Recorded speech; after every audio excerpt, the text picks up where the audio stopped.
Quelques jours après la disparition dramatique de Jean-Claude Joly, l'agriculteur emblématique de l'amour est dans le pré. Karine Le Marchand est longuement revenue sur les raisons qui auraient poussé l'ex-candidat du programme phare de M6 à commettre l'irréparable. Mon Jean-Claude, les mots me manquent, mais pas mes larmes. Merci de m'avoir donné tant de joie et d'affection à chacune de nos retrouvailles, révèle Karine Le Marchand. Tu as choisi de dire stop, alors repose en paix. Mes pensées vont à Maud et à ta petite Charlotte, a écrit l'animatrice sur son compte Instagram. Ce sont des problèmes financiers qui ont poussé Jean-Claude Joly à commettre l'irréparable. Une fois toutes ses charges payées, il ne lui restait que 100 € par mois pour faire vivre sa famille. Il s'est battu pendant des années pour garder la tête hors de l'eau, mais il n'a pas pu faire face, il était au bout du rouleau, a confié un proche de l'éleveur à nos confrères. Déprimée par cette nouvelle, Karine Le Marchand n'a pas hésité à rendre un dernier hommage à l'ancien candidat lors de la conférence de presse de la nouvelle saison de L'amour est dans le pré.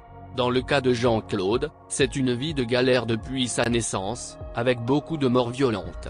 C'est quelqu'un qui avait fait la démarche de changer son exploitation et d'arrêter la traite, explique l'acolyte de Stéphane Plaza avant d'ajouter. Quand on l'a rencontré, il était dans un mobile home et avait repris une petite salle de traite de ses parents. Il avait changé. Il avait compris. Il est passé à l'engraissement des veaux pour les étrangers, ce qui était moins contraignant. Et puis il a fait un deuil de trop qui l'a fait sombrer. Il n'y a pas que les gens qui ont des problèmes d'argent qui se suicident. La crise du Covid a aussi beaucoup touché les agriculteurs, pas seulement les gens des villes, avec cette espèce de lassitude que nous avons tous au fond de nous. Et il conclut, c'était un grand homme, nous l'aimions beaucoup. Un témoignage touchant.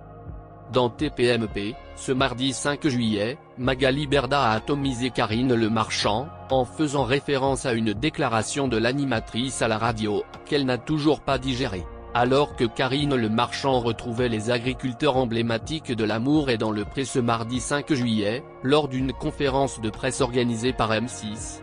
Magali Berda a tenu à régler son compte à Touche pas à mon poste, sur C8.